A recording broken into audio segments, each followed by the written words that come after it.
যারা শহীদ হয়েছে, যারা খুন গুম হয়েছে, সেসব পরিবারে বিএনপি সহ আমরা বিএনপি পরিবার এবং অন্যান্য সংগঠন, বিএনপির অঙ্গ সংগঠন, সহযোগী সংগঠন সবাই সারা বাংলাদেশেই কম বেশি খোঁজ নিচ্ছেন এবং এসব পরিবারের পাশে আনন্দ ভাগাভাগি করার জন্য বাসা বাড়িতে যাচ্ছেন।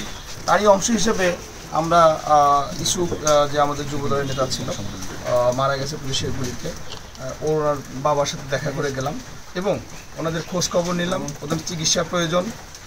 আমরা জনাব তারেক রহমানের অর্থায়নেই আমরা ইনশাল্লাহ ওনার ওয়াইফের অর্থাৎ ইসুফের মার চিকিৎসা বহন করব এবং তার ফাদারেরও যেটা সমস্যা আছে আমরা দুজনেরই চিকিৎসার ব্যবস্থা করব এবং ওনার চলার মতো এবং ওষুধের জন্য কিছু সামান্য আমরা হেল্প করলাম আমরা বিএনপি পরিবারের পক্ষ থেকে। আর আপনারা জানেন যে বাংলাদেশে একটু পরিবর্তন আসছে, সেটা হচ্ছে মিছিল, মিটিং, ভাঙচুর, এগুলো একটা সময় আর থাকবে না। আপনার উন্নতি বিশ্বে দেখেন, উন্নত দেশগুলোতে অনেক বড় ধরনের সংগ্রাম একসময় হয়েছে, এখন কিন্তু এরকম মিছিল, মিটিং, হ্যান এগুলো কিন্তু হয় না, ভাঙচুর এগুলো হয় না।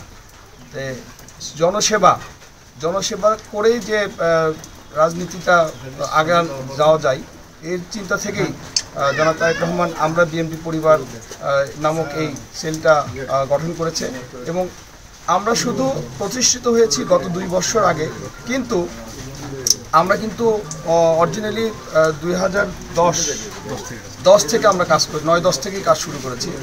আমরা বিএনপি পরিবারের নামকরণ হয়েছে হয়তো 2 বছর, কিন্তু আমরা কিন্তু এই খুন গুম পরিবার এবং অন্যান্য যারা নির্যাতিত বাংলাদেশে সংগঠন করতে যে মারা গেছে, অসুস্থ হয়েছে, পঙ্গুত্ববরণ করছে, সবার পাশে কিন্তু আমরা বিএনপি পরিবার প্রায়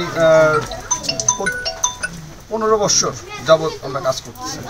আর এখানে আমাদের সেলের এখানে সাধারণ সম্পাদক কৃষিবিদ মুকসিদুল মিথুন আছে, আমাদের শামসু ভাই আছে, অন্যান্য নেতারা আছে।